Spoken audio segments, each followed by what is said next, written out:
அனைவருக்கும் அன்பு வணக்கம். நண்பர்களே, அண்ணன் அரவிந்த் கெஜ்ரிவால், அதுக்கப்புறம் டெப்டி சீஃப் மினிஸ்டர் இருந்த மனீஷ் சிசோடியா உள்ளிட்ட 23 பேர் அந்த டெல்லி லிக்கர் ஸ்கேம்னு சொல்லுவாங்க இல்லையா, அந்த கேஸிலிருந்து விடுவிக்கப்பட்டுள்ளனர். இதுக்குள்ள பார்த்தீங்கன்னா அது பாருங்க, அது வந்து டிஸ்சார்ஜ் பண்ணியிருக்காங்க, அக்விட் பண்ணல அப்படின்னு பாஜக ஆதரவாளர்கள். இந்த பக்கத்துலேருந்து பார்த்தீங்கன்னா அது பாருங்க, அவங்க வந்து ஹானஸ்ட்னு நிரூபிக்கப்பட்டு விட்டது, சிபிஐ இடி இதெல்லாம் வச்சு பழி வாங்குறாங்க பாஜக அப்படின்னு. அதுக்கப்புறம் அண்ணன் அரவிந்த் கெஜ்ரிவால் கடவுள் என் பக்கம் இருக்காரு குமார் அப்படின்னு அவரெல்லாம் ஸ்டேட்மெண்ட் கொடுத்துருக்காரு. இப்போ சிபிஐ தரப்பில் இதுக்கு அப்பீல் போக போகிறோம் அப்படின்னு சொல்லியிருக்காங்க. இந்த வழக்கில் என்னென்ன விஷயங்கள் இருக்குது இல்லை அப்படின்றதெல்லாம் விட லீகல் ஆஸ்பெக்ட்ஸ் அதை ஒதுக்கிட்டு பார்த்தீங்கன்னா பொலிட்டிக்கலாக இது வந்து பாஜகவுக்கும் மத்திய அரசாங்கத்துக்கும் ஒரு மிகப்பெரிய செட்பேக்காக தான் நான் பார்க்குறேன். ஆனால் இது நாள் வரைக்கும் நம்ம கூட நடுவில் கேட்டிருந்தோம், என்னங்க அரவிந்த் கெஜ்ரிவால் என்ன ஆனார், எங்கே போனார், ஆளே காணுமே அப்படின்னு. இப்போ அந்த வெஸ்ட் பெங்கால் எலெக்ஷன்லாம் வேற வரப்போகுது. இன்னும் கொஞ்ச நாளைக்கு, அதாவது சிபிஐ அப்பீலுக்கு போயிட்டு அதனுடைய தீர்ப்பு வருகின்ற வரைக்கும் ஜங்குன்னு சலங்கை கட்டிங்கன்னு ஆட போகிறாரு. நான் தான் புள்ளி கூட்டணிக்கு அடுத்த தலைவர் அப்படின்னு கிளைம் பண்ணலாம். பிரைம் மினிஸ்டரியல் கேண்டிடேட்டாக நான் தான் அப்படின்ற ஆசை அவருக்குள்ளார இருந்தது. அந்த டெல்லி எலெக்ஷன் அதுக்கப்புறம் அது அமுங்கி போச்சு. இப்போ மறுபடியும் கொழுந்து விட்டு எரிய போகுது. இதைத்தான் இன்னும் ஒரு 2-3 மாதத்துக்கு அவர் பண்ணிட்டு இருக்க போகிறார். இதையெல்லாம் பார்த்து தொலைக்க வேண்டிய தலை எழுத்து நமக்கு. காரணம், சிபிஐ அந்த வழக்கில் சொதப்பிய சில விஷயங்கள்.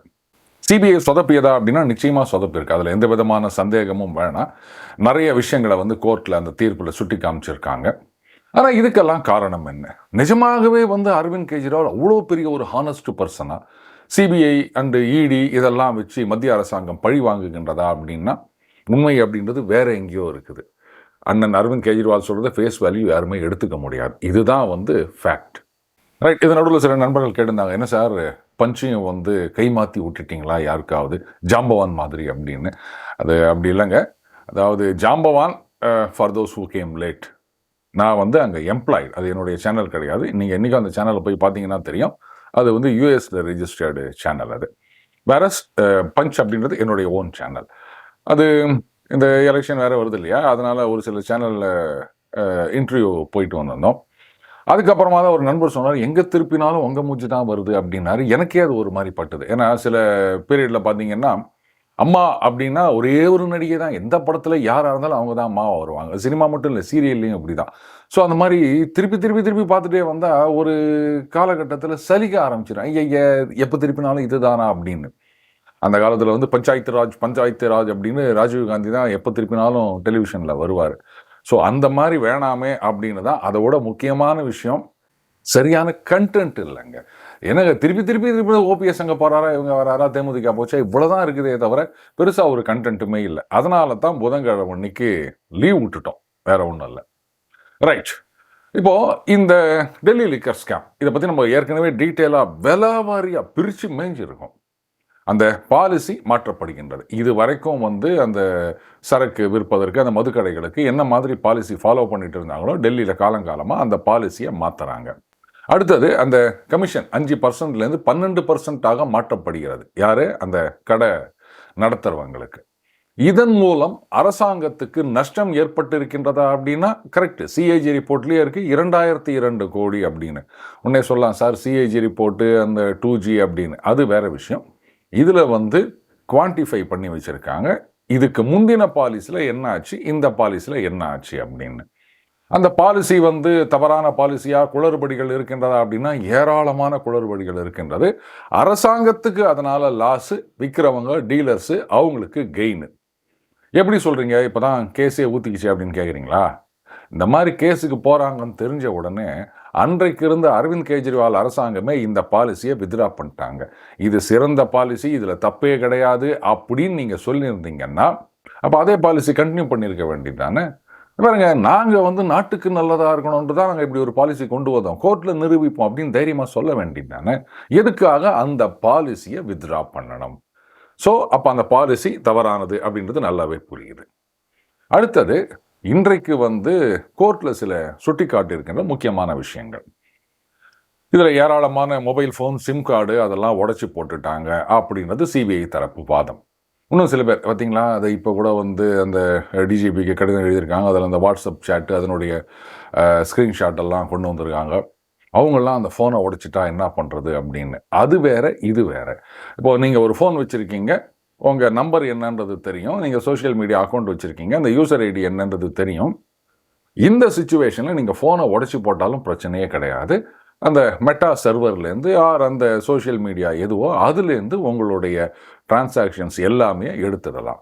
ஆனால் நீங்கள் எங்கேயோ இருக்கிற யாரோ ஒருத்தர் பேரில் ஒரு ஃபோனை வாங்கி அதை நீங்கள் வந்து யூஸ் பண்ணிட்டு இருந்தீங்கன்னா, சிம் ஃபோன் எதுவாக இருந்தாலும், அப்போ வந்து இதெல்லாம் உங்கள் மேலே ஃபிக்ஸ் பண்ணுறது அப்படின்றது ரொம்ப ரொம்ப கஷ்டம். ஸோ இதுதான் டெல்லி விஷயத்தில் நடந்திருக்கு. இப்போது இத்தனை ஃபோன் உடைக்கப்பட்டிருக்கின்றது அப்படின்றதுக்கு எந்த விதமான ஆர்குமெண்ட்டும் கிடையாது. ஆமாம், உடைக்கப்பட்டிருக்கின்றது. சரி, பணம் கைமாறி இருக்கின்றது. இதை பற்றி கோர்ட் என்ன சொல்கிறாங்க அப்படின்னா, அரவிந்த் கெஜ்ரிவால் ஆகட்டும், இல்லை அவங்களுடைய பெயில் பெட்டிஷன், இது வந்து ஹை கோர்ட்டு, சுப்ரீம் கோர்ட் வரைக்கும் போகுதுங்க. அதில் மனிஷ் சிசோடியா பற்றி சொல்லும்போது இவர் தான் வந்து அந்த முக்கியமான புள்ளியாக இருக்கின்றார் இந்த கான்ஸ்பிரசியில். அதிகாரம் துஷ்பிரயோகம் செய்யப்பட்டுள்ளது அப்படின்னும் கோர்ட்டில் சொல்லிட்டு பெயிலை வந்து நிராகரிக்கின்றார்கள். அதே மாதிரி சுப்ரீம் கோர்ட்லேயும் பார்த்தீங்கன்னா, not on the merits of the case. இவர் வந்து ரொம்ப காலமாக சிறையில் இருக்கின்றார், அடுத்தது இந்த எலெக்ஷனுக்கு பிரச்சாரம் பண்ணணும்னு சொன்னார் இல்லையா, அதனால தான் அவருக்கு பெயில் கொடுத்தாங்க. அதுக்கப்புறம் எலெக்ஷன் கேம்பெயின் அது இதெல்லாம் முடிஞ்ச பிறகு நேராக அவர் மறுபடியும் ஜெயிலுக்கு போயிட்டார். அதுக்கப்புறம் மறுபடியும் ரெகுலர் பெயில் வாங்கி வந்துட்டார். ஸோ அது ரொம்ப நாள் உள்ளே இருக்காங்க அப்படின்ற காரணம் தானே தவிர not on the merits of the case. அதையும் நம்ம புரிஞ்சுக்கணும். அடுத்தது இதில் அந்த மணி ட்ரெயில் அப்படின்றத பற்றியும் கோர்ட்டு பல நேரங்களில் சுட்டி காமிச்சு இதைத்தான் வந்து அந்த ஜாமீன் நிராகரிப்பதற்கான காரணமாக சொல்லியிருக்காங்க. அப்போது பணம் கைமாறி இருக்குன்னு சிபிஐயில் சொல்கிறாங்க. இந்த மாதிரி பாலிசி இதனால் வந்து மாநிலத்துக்கு நஷ்டம் அப்படின்னு சொல்லியிருக்காங்க. இதெல்லாம் இருந்தும் இந்த கேஸ் நிற்கலை அப்படின்னா என்ன அர்த்தம்? இந்த 23 பேருக்கு எதிராக எந்த விதமான சஸ்டைனபிள் எவிடன்ஸும் இல்லை அப்படின்னு தானே இன்னைக்கு வந்து அந்த சிபிஐ கோர்ட்டில் டிஸ்சார்ஜ் பண்ணியிருக்காங்க. அப்போது இந்த இன்வெஸ்டிகேஷன் தப்பா, இல்லை எவிடன்ஸே இல்லாமல் யாரோ ஒருத்தர் சொன்னாங்க அப்படின்றத வச்சு ஒருத்தர் அரெஸ்ட் பண்ணுறது, கேஸு போடுறதெல்லாம் நியாயமா அப்படின்னா கரெக்ட். இது வந்து நம்ம பல தடவை சொல்லியிருக்கோம்.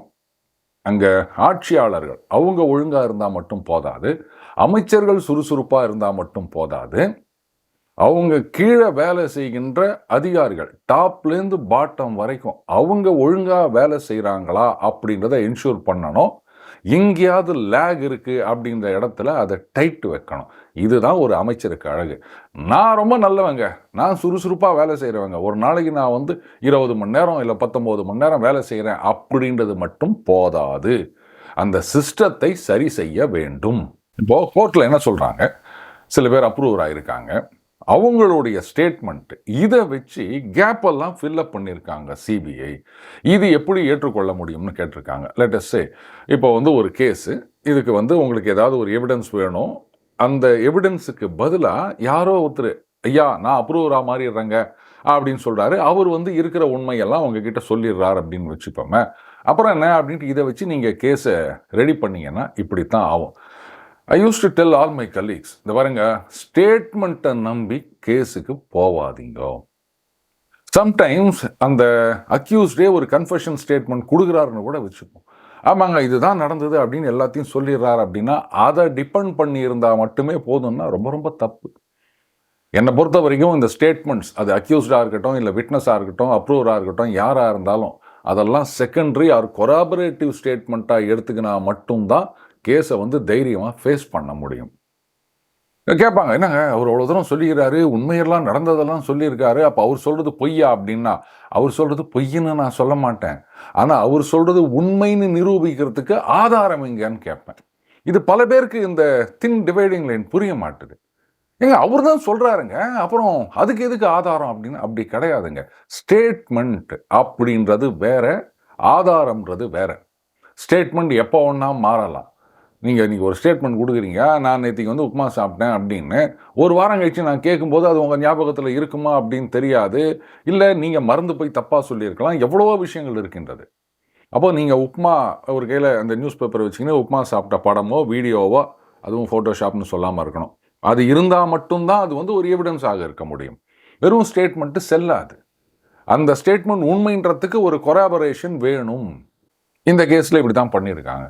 அப்ரூவராக மாறிட்டாங்க அப்படின்னா அவங்க ஸ்டேட்மெண்ட்டை வச்சு அந்த கேப்பை ஃபில்அப் பண்ணியிருக்காங்க சிபிஐ அப்படின்னு சொல்லியிருக்காங்க. அடுத்தது அந்த சவுத்து குரூப்னு ஒரு வார்த்தையை உபயோகப்படுத்தியிருக்காங்க. அதை பற்றியும் கோர்ட்டில் சொல்லியிருக்காங்க. நார்த் குரூப்னு ஒன்று இல்லவே இல்லை. இந்த மாதிரி சவுத் குரூப் அப்படின்றது வந்து லீகலாக எப்படி இந்த மாதிரி ஒரு டேர்ம் காயின் பண்ணீங்க அப்படின்னு கேட்குறாங்க. அதாவது இங்கே சவுத்தில் வந்து இந்த பிஆர்எஸ் தலைவர்கள் கவிதா உள்ளிட்ட சில பேர் அவங்கள வந்து அவங்க சவுத் குரூப்னு சொல்கிறாங்க. எதுக்காக இந்த மாதிரி அந்த டேர்ம் யூஸ் பண்ணாங்கன்னு தெரியல. இப்போ இது பயங்கரமாக பேக் ஃபயர் ஆகிருக்குது. சரி, அவங்க வந்து ரைட்டு இதை தெற்கு பகுதி தென் மாநிலங்களில் இருந்த சில பேர் வந்து இந்த லிக்கர் ஸ்கேமில் அது வந்து வட மாநிலங்கள், இவங்க தென் மாநிலங்கள், அங்கேருந்து இங்கே ஒரு லிங்க் இருக்குது அப்படின்றதுக்காக இவங்க வந்து சவுத் குரூப் அப்படின்னு சொல்லியிருக்காங்க. பட் அந்த டேர்ம் யூஸ் பண்ணதையும் வந்து கோர்ட்டு தவறு அப்படின்னு சுட்டி காமிச்சிருக்காங்க. இப்போ இதையெல்லாம் பிடிச்சிக்கிறாங்க. பார்த்தீங்களா, இப்படியெல்லாம் வந்து தென் மாநிலங்களை இழிவுபடுத்துகின்றார்கள் அப்படின்னு. அப்போ இதுக்கு காரணம் ஓவர் எந்தூசியாசம். இதில் கோர்ட்டில் இன்னொன்று சொல்லியிருக்காங்க. அந்த சிபிஐயோடைய இன்வெஸ்டிகேட்டிங் ஆஃபீஸர் அவருக்கு எதிராக துறை ரீதியாக விசாரணை நடத்த வேண்டும் அப்படின்னு. இதுதான் வந்து கன்ஃபர்மேஷன் பயாஸ் அப்படின்னு நம்ம சொல்கிறது. ஒரு கேஸை நீங்கள் இன்வெஸ்டிகேட் பண்ண போகிறீங்க, அதில் என்ன நடந்திருக்கு அப்படின்றது on the face of it நார்மலாக ஒரு இன்வெஸ்டிகேட்டருக்கு தெரிஞ்சிருங்க. சம்டைம்ஸ் ரொம்ப எக்ஸ்பீரியன்ஸான இன்வெஸ்டிகேட்டர்ஸ்க்கும் இந்த மாதிரி சில தவறு நடக்கும். அதாவது பார்த்துருவாங்க, ரைட்டு இது நடந்துருச்சு அப்படின்னு தெரியும். அப்போது அதை ப்ரூவ் பண்ணுறதுக்கு தேவையான ஆதாரங்கள் அப்படின்னு அதையெல்லாம் கேதர் பண்ணிட்டு இருப்பாங்க. ஆனால் அதில் சில ஓட்டைகள் இருக்கும், கண்ணுக்கு தெரியாது. ஏன்னா முதல்ல அந்த கன்க்ளூஷன் தான் அவங்க பார்த்துருக்காங்க, அது எல்லாத்தையும் மறைச்சிரும். இதில் இந்த மாதிரி வந்து அரசாங்கம் ஒரு பாலிசி டிசிஷன் எடுக்குதுங்க. அதில் வந்து நஷ்டமும் வரலாம், லாபமும் வரலாம். இதில் இன்னொரு முக்கியமான விஷயம் கோர்ட்டில் சுட்டி காமிச்சிருக்காங்க. அஃப்கோர்ஸ் இது வந்து high court and supreme court எப்படி எடுத்துக்கிறாங்க அப்படின்றத நம்ம அப்பீல் அதுக்கப்புறமா தான் நம்ம பார்க்கணும். லெட் அஸ் சே அரசாங்கம் ஒரு பாலிசி டிசிஷன் எடுக்கிறாங்க. ஒரு மினிஸ்டரோ இல்லை வந்து சீஃப் மினிஸ்டரோ இப்போ இந்த பாலிசி இருக்குது, இதை இப்படி மாற்ற போகிறோம் அப்படின்னு எடுக்கிறாங்க. இப்போ நம்ம டாஸ்மாகே எடுத்துப்போமே, ஒரு காலத்தில் வந்து அரசே மதுக்கடைகளை நடத்தி வந்தது. அதுக்கப்புறம் நீங்கள் என்ன பண்ணுறீங்க, ரைட்டு இது வந்து எதுக்கு கவர்மெண்ட் நடத்துறது, அதனால் தனியார்கிட்ட விட்டுருவோம் அப்படின்னு சொல்லிட்டு தனியார் இனிமே விற்கலாம் அப்படின்னு நீங்கள் கொண்டு வரீங்க. அதுக்கு ஏதோ லைசன்ஸ் ஃபீ அந்த மாதிரி ஏதோ ஒன்று வாங்குறீங்க, ஏலம் வருங்க, இப்படி பண்ணுறீங்க. இப்போ அரசாங்கமே நடத்தி வரும்போது எவ்வளோ வருமானம் வந்தது, இப்போ தனியார்கிட்ட போன பிறகு எவ்வளோ வருமானம் வந்தது இப்படின்ற ஒரு கொஸ்டின். இனிஷியலாக பார்த்தீங்கன்னா தனியார்கிட்ட போகும்போது வருமானம் அதிகமாக வரலாம், அதுக்கப்புறமா வருமானம் குறைந்து கொண்டே வருகின்றது அப்படின்னா அது பாலிசியில் இருக்க தப்பா, இல்லை அந்த பாலிசியை நடைமுறைப்படுத்துவதில் இருக்க சிக்கலா, இல்லை உள்ளுக்குள்ளே ஏதாவது ஊழல் இருக்குதா, இவ்வளோ கேள்வி இருக்குது. சரி, இன்னொரு கேஸில் இப்போது அரசாங்கம் நடத்தி வரும்போது ஒரு 10,000 ரூபா வருமானம் வருது, தனியார்கிட்ட கொடுத்த பிறகு 8,000 ரூபா தான் வருமானம் வருது அப்படின்னு சொன்னால் on the face of it பார்த்தீங்களா, இது வந்து அரசாங்கத்துக்கு நஷ்டம் வந்துச்சு, இவங்க வேணும்ட்டானா பண்ணாங்க அப்படின்னு ப்ரிவென்ஷன் ஆஃப் கரப்ஷன் ஆக்டில் கேஸ் போட முடியுமா? இதுதான் முக்கியமான கேள்வி. சிம்பிளாக சொல்லணும்னா இதுதான் வந்து க்ரக்ஸ் ஆஃப் த மேட்டர். இங்கே முதல்ல பண்ணி இந்த பாலிசியோட இவங்க கொண்டு வந்த பாலிசி அரவிந்த் கெஜ்ரிவால் பாலிசியில் வந்து 2,200 கோடி ரூபா நஷ்டம் அப்படின்னு சொல்கிறாங்க. கூடவே இதில் அந்த தனியார் நிறுவனங்களுக்கு லாபம் அதிகரித்திருக்கின்றது அப்படின்னு சொல்கிறாங்க. அப்போது அரசுக்கு நஷ்டம், தனியாருக்கு லாபம். பார்க்கும்போதே தெரியுது இந்த பாலிசியில் ஃப்ளா அப்படின்னு. இங்கே தான் அந்த ஃபைன் டிஸ்டிங்ஷன் வருது. ஒரு பாலிசியை மாற்றுறாங்கன்னும் போது நஷ்டம் வந்துடுச்சு அப்படின்றதுனாலேயே, கவர்மெண்ட்டுக்கு லாஸ் வந்துடுச்சுன்றதுனாலேயே இவங்க வந்து ஃப்ராடு பண்ணுறதுக்காகத்தான் இந்த பாலிசி கொண்டு வந்தாங்கன்னு சொல்ல முடியுமா? கோர்ட்டில் என்ன சொல்கிறாங்க, இந்த மாதிரி பாலிசி கொண்டு வரணும் அப்படின்றது கரெக்டாக ப்ராப்பராக என்ன பண்ணணுமோ அந்த மாதிரி ஃபைல் மூவ்மெண்ட்டில் எல்லாம் போயிட்டு அதுக்கப்புறம் தான் இந்த ப்ரொசீஜரை கவர்மெண்ட் கொண்டு வந்திருக்காங்க. எந்த இடத்துலையும் எதையும் மறைச்சி அப்படிலாம் பண்ணலை அப்படின்னு. இதுக்கு பாஜக தரப்பில் என்ன சொல்லுவாங்க, கரெக்டுங்க, எல்லாம் ஓப்பனாக தான் பண்ணியிருக்காங்க இப்படி ஒரு பாலிசி கொண்டு வரணும் அப்படின்னு. ஆனால் ஏற்கனவே பாஜகவுடைய குற்றச்சாட்டு என்னென்னா, இந்த பாலிசியே தனியார் நிறுவனங்களுக்கு ஆதரவாக வேற யாரோ கொண்டு வந்த பாலிசி, அதை இவங்க வந்து அரசாங்கத்தோட பாலிசி மாதிரி புஷ் பண்ணாங்க, அதுக்குத்தான் வந்து பணம் கைமாறியது. இதுதான் இவங்களுடைய குற்றச்சாட்டு. அப்போது அந்த பாலிசியை வேற யாரோ ஃபார்ம் பண்ணாங்க, அதை இங்கே கொண்டு வந்து கொடுத்தாங்க அப்படின்றதுக்கு ஸ்ட்ராங்கான ஆதாரங்கள் வேணும். இதுதான் வந்து சிக்கலை கிளப்பி இருக்கின்றது. இப்போ அந்த கோர்ட் என்ன சொல்லியிருக்காங்கன்றதை பாருங்கள். Accordingly, where a policy is initiated by the department competent under the allocation rules, processed through the structured mechanism mandated by the transaction of business rules, and reflects transparent file movement in accordance with the Central Secretariat Manual of Office Procedures, its framers, whether bureaucratic or political, cannot be subjected to criminal prosecution merely because the policy did not yield the expected results or because private entities lawfully earned profit under it. இதுதான் நான் சொன்னேன். ஒரு policy, அரசாங்கம் வந்து policy decision எடுக்கிறாங்க அப்படின்னு சொன்னால் அது எப்படி கொண்டு வந்திருக்காங்க. இதில் பார்த்தீங்கன்னா initiated by the department competent under the allocation rules. அதாவது எந்த டிபார்ட்மெண்ட் இந்த மாதிரி அந்த பாலிசி ஃபார்முலேஷன் இதை வந்து இனிஷியேட் பண்ணணுமோ அவங்க கரெக்டாக இனிஷியேட் பண்ணிக்கிறாங்க. Processed through the structural mechanism mandated by the transaction of business rules. இது அந்த ஹையரார்க்கின்னு இருக்கு இல்லையா, இங்கேருந்து அங்கே போனோம், அங்கேருந்து இங்கே போனோம், அங்கேருந்து மினிஸ்டருக்கு போனோம் இப்படின்னு இருக்கு இல்லையா, இதுதான் வந்து அந்த டிரான்சாக்ஷன் ஆஃப் பிஸ்னஸ் ரூல்ஸ்னு சொல்லுவாங்க. அதுபடி இது போயிருக்கானா போயிருக்குது. and reflects transparent file movement in accordance with the Central Secretariat Manual of Office Procedure. இந்த ஆஃபீஸ் ப்ரொசீஜரில் இந்த ஃபைல் எப்படிலாம் போனோன்னு இருக்கோ அதே மாதிரி டிரான்ஸ்பேரண்ட்டாக அந்த ஃபைல் என்ட்ரி இங்கேருந்து அங்கே போயிருக்கு, இந்த டேட்டில் போயிருக்கு அப்படின்ற என்ட்ரி எல்லாம் போட்டு போயிருக்கான்னா போயிருக்கு. இவ்வளோலாம் பண்ண பிறகும் இந்த பாலிசினால் அரசாங்கத்துக்கு லாஸ் வந்திருக்கு, இல்லை தனியாருக்கு வந்து நஷ்டம் வந்திருக்கு அப்படின்னு சொன்னாலே ப்ரிவென்ஷன் ஆஃப் கரப்ஷன் ஆக்டில் இதை வந்து கிரிமினலாக பார்க்க முடியாது. இதுதான் கோர்ட்டு சொல்லியிருக்காங்க. கரெக்ட், கோர்ட்டு சொல்லியிருக்காங்க அப்படின்னும் போது ஏற்றுக்கிட்டு தான் ஆகணும். ஆனால் இங்கே தான் சிபிஐ என்ன பண்ணியிருந்துருக்கணும், நீங்கள் சொல்கிறதெல்லாம் சரிதாங்க, பாலிசி வந்து என்ன ப்ரொசீஜரோ அப்படித்தான் ஃபைலெல்லாம் மூவ் பண்ணிக்கிறாங்க. ஆனால் இந்த பாலிசி அரசாங்கத்தில் இருக்கிற அதிகாரிகள், அமைச்சர்கள் அவங்களுடைய மூளையில் வரல, வெளியிலேருந்து யாரோ ஒருத்தர் இந்த மாதிரி பாலிசியை கொண்டு வந்தால் அது எங்களுக்கெல்லாம் லாபம் அப்படின்னு அவங்க ஃபார்முலேட் பண்ணி அவங்க இவங்க கிட்ட திணிச்சது அப்படின்றதுக்கு ஸ்ட்ராங்கான ஆதாரங்களை கொண்டு வந்திருந்தாங்கன்னு சொன்னால், இப்போ அடுத்தது பாருங்க. Criminal prosecution is justified only where the material discloses either a conscious and deliberate violation of mandatory procedure coupled with a dishonest intent. அதாவது இந்த கிரிமினல் ஆக்ஷன் எப்போ எடுக்கலாம் அப்படின்னா, இதெல்லாம் ப்ராசஸ் இப்படி தான் ஃபைல் போனோம் அப்படின்னு சொல்லியிருக்காங்க இல்லையா, இதையெல்லாம் வாண்டனாக அவங்க அப்படியே ஒதுக்கி வச்சுப்புட்டு அந்த டிஸ்ஆனஸ்ட் இன்டென்ட்டோட இதெல்லாம் தள்ளி வச்சுட்டு ஒரு பாலிசியை கொண்டு வந்திருந்தாங்கன்னு சொன்னால் அப்போ கிரிமினல் ஆக்ஷன் எடுக்கலாம். Or dishonest or collusive intent camouflaged behind formal procedural compliance.